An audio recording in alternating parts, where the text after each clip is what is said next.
Canada implements landmark cap on temporary residents. Canada is embarking on a historic shift in its immigration policy by instituting the first-ever limitations on temporary residents.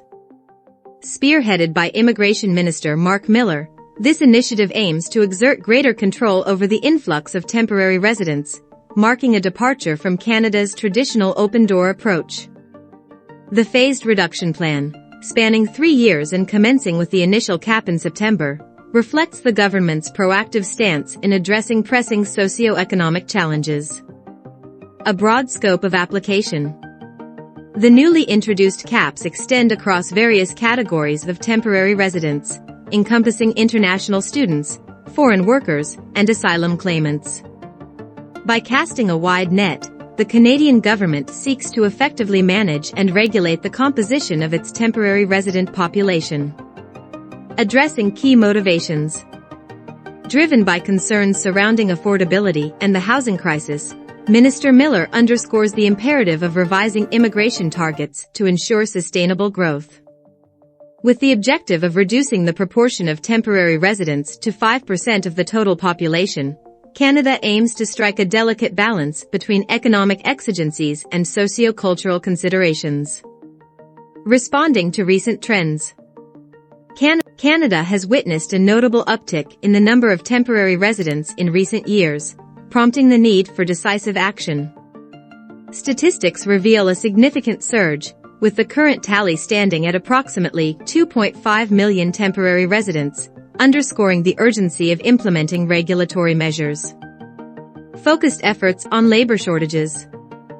Acknowledging the indispensable contribution of temporary foreign workers in mitigating labor shortages, Minister Miller emphasizes the necessity of optimizing the existing system.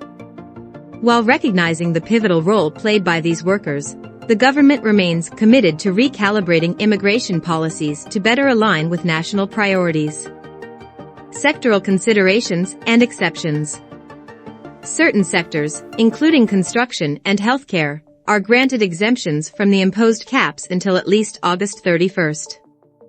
This strategic provision acknowledges the critical importance of these industries and underscores the government's commitment to ensuring their continued functionality amidst labor shortages.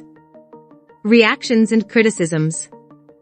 The announcement has elicited a spectrum of reactions, with advocates for temporary foreign workers expressing concerns about working conditions and allegations of scapegoating amidst the affordability crisis. Despite criticisms, the government remains resolute in its determination to implement these measures in the nation's best interests. Policy reinstatement and prior limits.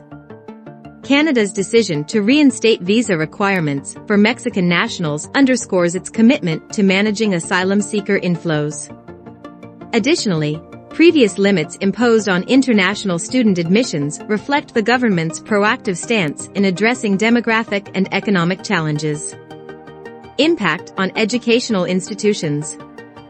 Some post-secondary institutions voice apprehensions about the potential negative repercussions of the proposed caps on international student admissions.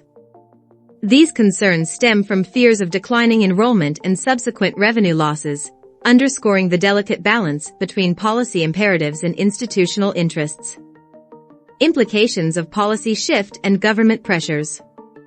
The introduction of caps on temporary residents signifies a paradigmatic shift in Canada's immigration strategy, necessitated by evolving socio-economic realities.